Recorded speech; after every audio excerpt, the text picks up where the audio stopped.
Welcome back to Stab the Dragon Productions for episode number 234. Maybe.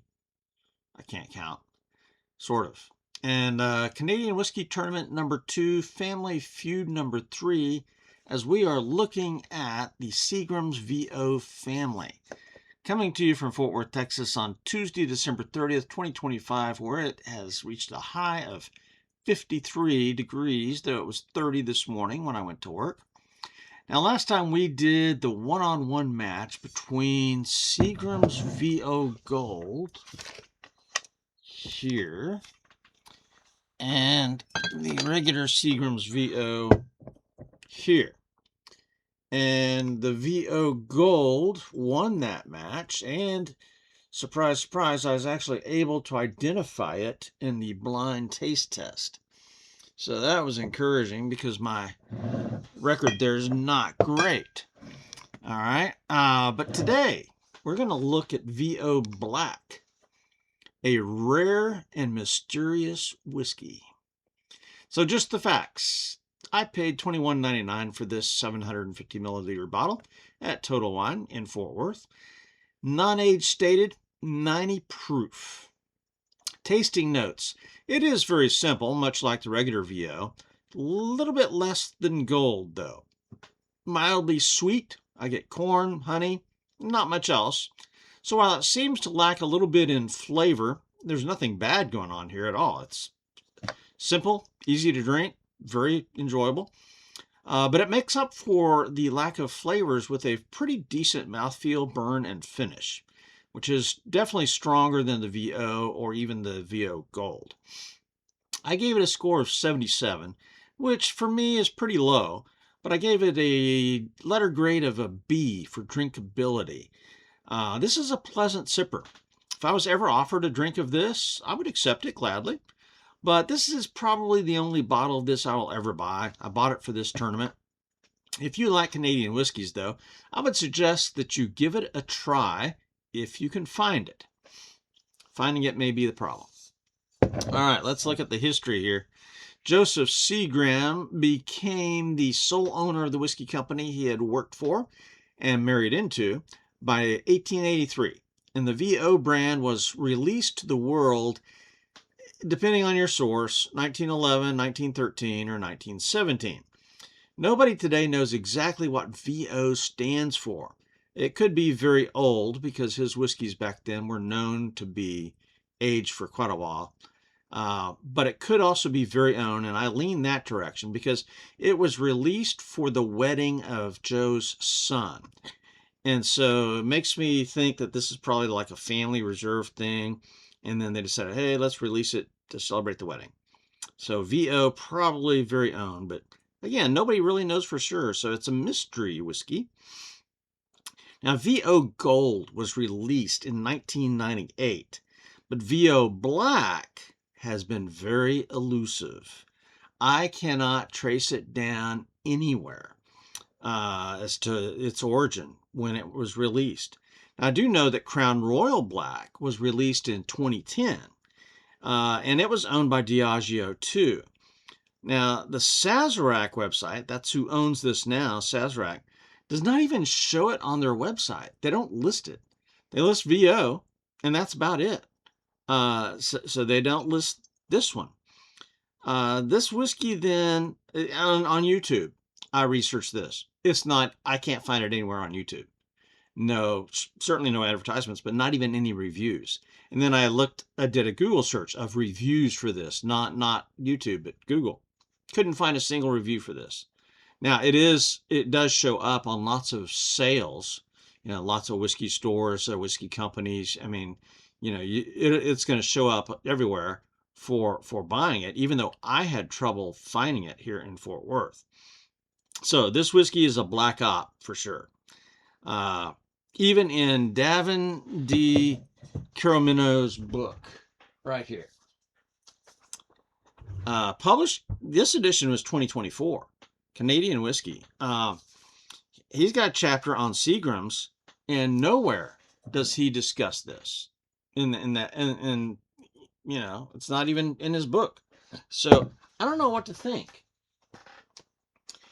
you know, is because Crown Royal released a black. Maybe Seagram's decided, oh, I guess we need to release a black too.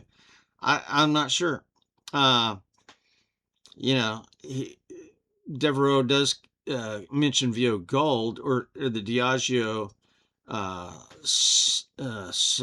Even the Diageo sale to Sazerac was not mentioned in Caramonneau's book. I'm butchering his name, but it's French. I don't care. And he doesn't mention this. So truly, this whiskey is the black sheep of the Seagram's family, a mystery whiskey for sure. So 4 out of 5 for history because there's unanswered questions. Bottle, label, and marketing. Now, I like the bottle and the label. This is fancy. But I want you to notice something.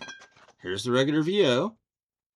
Is there any similarities here other than the name Seagram's VO? None whatsoever. Totally different. All right. What about VO Gold? Any similarities there?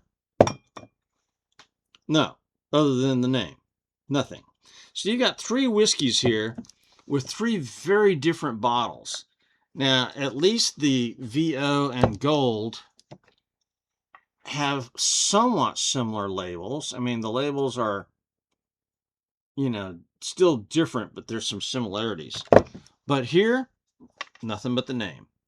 So again, the theme of black being mysterious, a covered up operation. That's what I'm getting from this in both its history and the bottle label and marketing. So if you're going to name it black, you did well. You changed the bottle, you changed the label. You got black and gold on the label. So I really like the bottle and the label. Marketing, though, you know, the points here are for bottle, label, and marketing. It's not listed on the Sazerac website. Can't find anything on YouTube about it, nothing on Google about it. Actually, when I found out about it, I don't even remember how I found out about this. But once I found out about it, I knew I was doing this Canadian tournament this year. And so I started looking for it. Couldn't find it anywhere. I looked for months for this and asked at liquor stores. No. And then it showed up at Total Wine. And so I immediately bought it. But it's nowhere else. So marketing, again, I found out about it somehow. I don't remember how. Word of mouth, maybe. I don't know what happened. But so bottle, label, and marketing, 4 out of 5. Appearance. Well, in the bottle, you can see it's fairly light. You know, the gold, I think, is darker. The gold is a darker whiskey. So let's see what it looks like in the glass.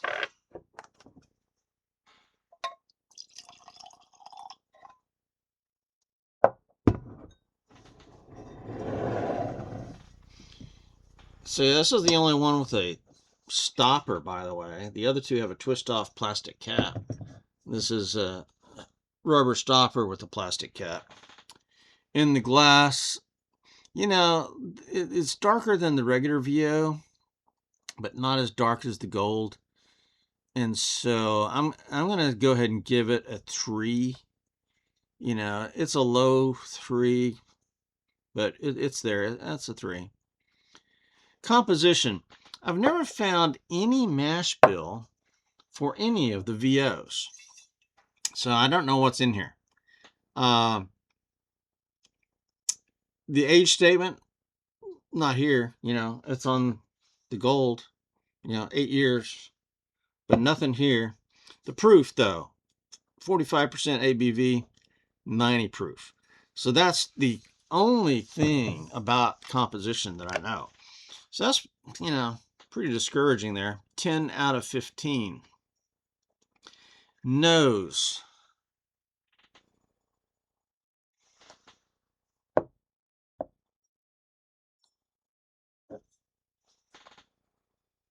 Very simple nose.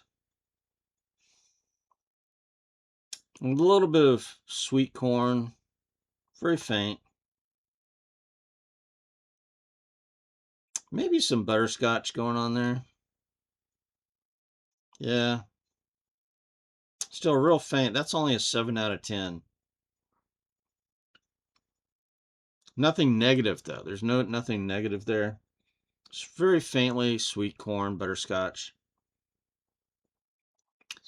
So let's go. Yeah, 7 out of 10.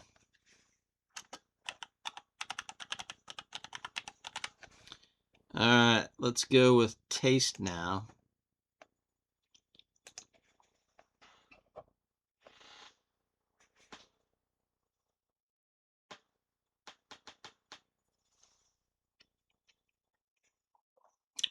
Pleasant.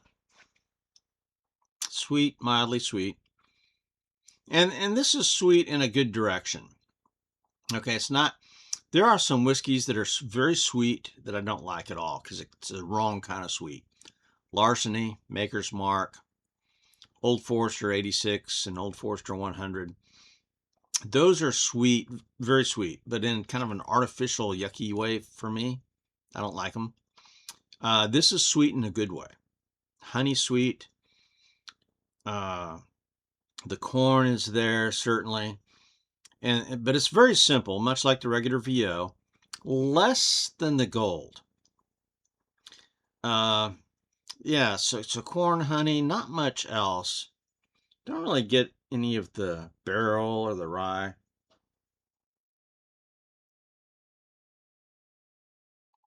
This may not even be as tasty as the regular VO. It is pleasant. It's drinkable. There's nothing off-putting going on here at all. I don't get any bad alcohol flavor, no ethanol. So it's very nice, possibly boring. 18 out of 25 for taste. Now, mouthfeel, burn, and finish, it does come up a little bit here. It does seem to have a better mouthfeel than the regular VO. This is not thin. I think it's a little bit oily. Kind of floods the mouth with what flavors there are. And it's got an appropriate burn for 90 proof, which is encouraging. I like a whiskey that lets you know it's there. And so it's got a little bit of a burn. And I view that positively. So what it lacks in flavor, it makes up for in the mouthfeel, burn, and finish. The finish does linger a little bit with the corn sweetness, the honey, and the burn. Now, neat or mixer? I definitely like it neat. It might be possibly strong enough to hold up to ice if you want to ice your whiskeys. I don't like doing that. I mean, it's really got to be high proof for me to do that in summertime. But it kind of, this would be an ideal for a cocktail whiskey for most people, I think. For not so much for me. I think it would get lost in a cocktail. I could, and I don't do many cocktails in the wintertime. I mean, okay, granted, it's 53 degrees today. People are saying that's not even winter. For us, it's winter. So I might consider doing this with a ginger ale or a 7-Up in the summertime. I think it would be okay there. But the flavors are so faint, I think it would get lost. So I don't know. Neater mixer, only 4 out of 5 points. Price, value, and availability. Total Wine, I got this for $21.99, but neither Specs nor Goody sell it here. I really had a lot of trouble finding this. I think the price is okay for what you get. It's about the same or a little bit more than regular VO, cheaper than VO Gold. But at the same time, the availability is so low. I mean, good luck finding it. When I started looking for it, I heard about it. I don't even remember how I heard about this. I've not found any internet ads or even any internet reviews about this. So I'm not sure how I found out that they had a black in VO. I knew about the VO 8, the 8-year here. I knew about that one because there's plenty of stuff out there for this. So I don't remember how I found out about this. But once I found out about it, sometime in the last year, I started looking for it, and nobody had it. I mean, I looked for several months, and then it showed up at Total Wine, so I immediately got it. Well, not immediately, but I put that on my schedule, and eventually I went back and got it. So price, value, and availability, I think it's worth $21.99. This is not a bad whiskey. Okay, it's just not as flavorful as bourbons. There's just not a whole lot going on there, but a lot of people like that. That's the whole goal of VO.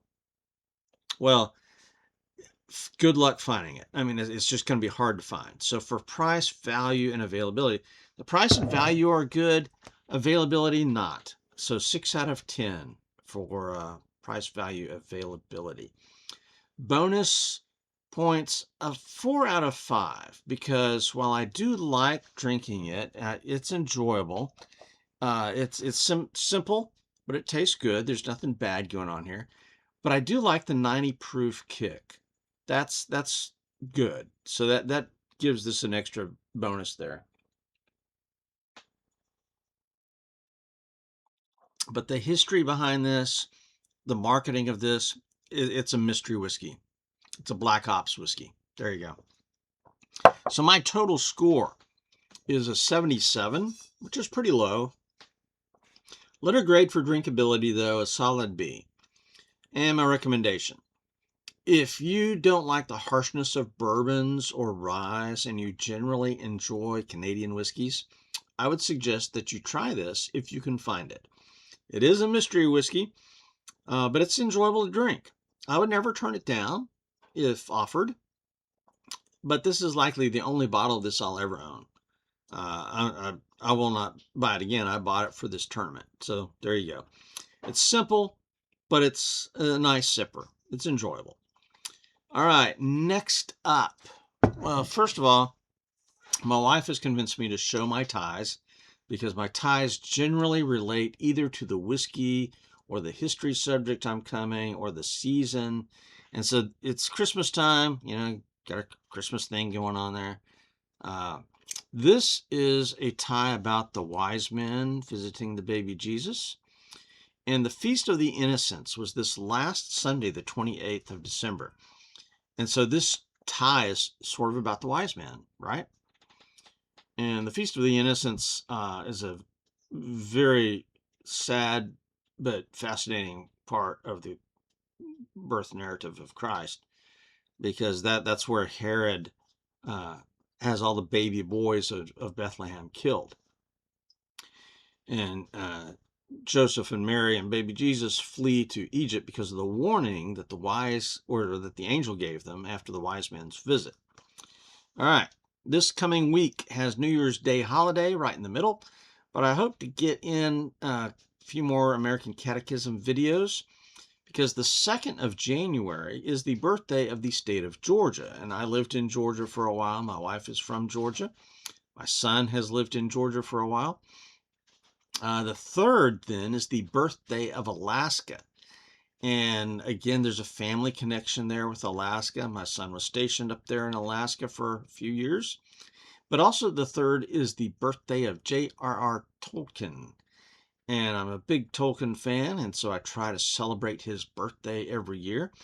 So I do hope to do some videos on these historical events and maybe some whiskeys that are appropriate for the topics. For now, this is Stab the Dragon, out here.